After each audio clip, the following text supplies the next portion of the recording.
Photosynthetic reactions take place in the chloroplast and can be divided into two pathways. Within the thylakoid membrane, the energy transduction pathway converts light energy into ATP and NADPH. The second pathway takes place in the stroma and uses energy produced by the first pathway to incorporate carbon dioxide into carbohydrates in a process called carbon fixation. The sequence of reactions by which carbon dioxide is converted into carbohydrates was uncovered in the 1940s and 1950s by Melvin Calvin, Andrew Benson, and colleagues at UC Berkeley, and this pathway now bears their name. How did these scientists determine the pathway of carbon dioxide fixation in photosynthesis? Like other researchers, Calvin and Benson were interested in the basic photosynthetic process of using light energy to convert carbon dioxide and water into carbohydrates and oxygen. However, there was no obvious way to follow the path taken by the carbon contained in carbon dioxide as it became incorporated into other molecules. In the mid-1940s, however, nuclear reactors were being built, and scientists could use these reactors to create radioactive isotopes of common atoms like carbon. In nature, carbon exists as the carbon-12 isotope, but a radioactive isotope of carbon, carbon-14, could now be produced that behaved almost identically to carbon-12. A useful tool was thus available for tracing the path of carbon dioxide in photosynthesis.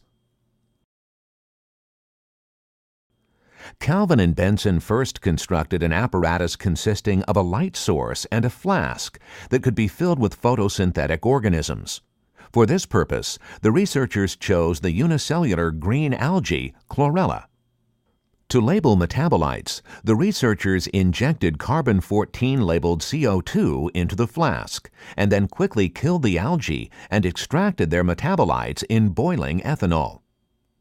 Using a technique called two-dimensional paper chromatography, the researchers were able to separate the components they sought. In this technique, the plant extract is first spotted in one corner of a piece of filter paper.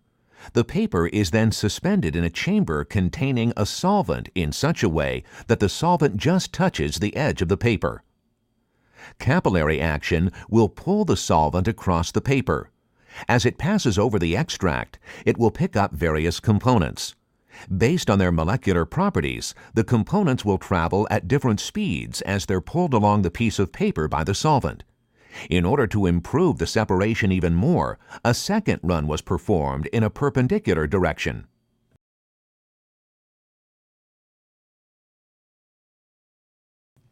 By placing an X-ray film on top of the paper, the locations of the radioactivity labeled compounds could be determined. When the chlorella was exposed to carbon-14 labeled CO2 for 30 seconds, a variety of compounds were found to be labeled, including organic compounds, amino acids, and sugars. All of these compounds had incorporated carbon from the 30-second exposure to carbon-14 labeled CO2. But the authors wanted to determine the first compounds to become labeled, so they continued to reduce the reaction time until only a single compound dominated the chromatogram. This compound, which became labeled after just a few seconds of exposure, was identified as a 3-carbon sugar phosphate called 3-phosphoglycerate or 3-PG. The researchers eventually identified the acceptor molecule for carbon dioxide as the 5-carbon compound ribulose bisphosphate or RUBP. Catalyzed by the abundant enzyme ribulose bisphosphate carboxylase oxygenase or Rubisco, the carbon dioxide becomes incorporated into the RUBP molecule, which is then converted into 2 molecules of 3-phosphoglycerate. Using a combination of chromatographic and chemical techniques, Calvin and his colleagues eventually identified all of the intermediates within the cycle, and Melvin Calvin was awarded the Nobel Prize for his work in 1961.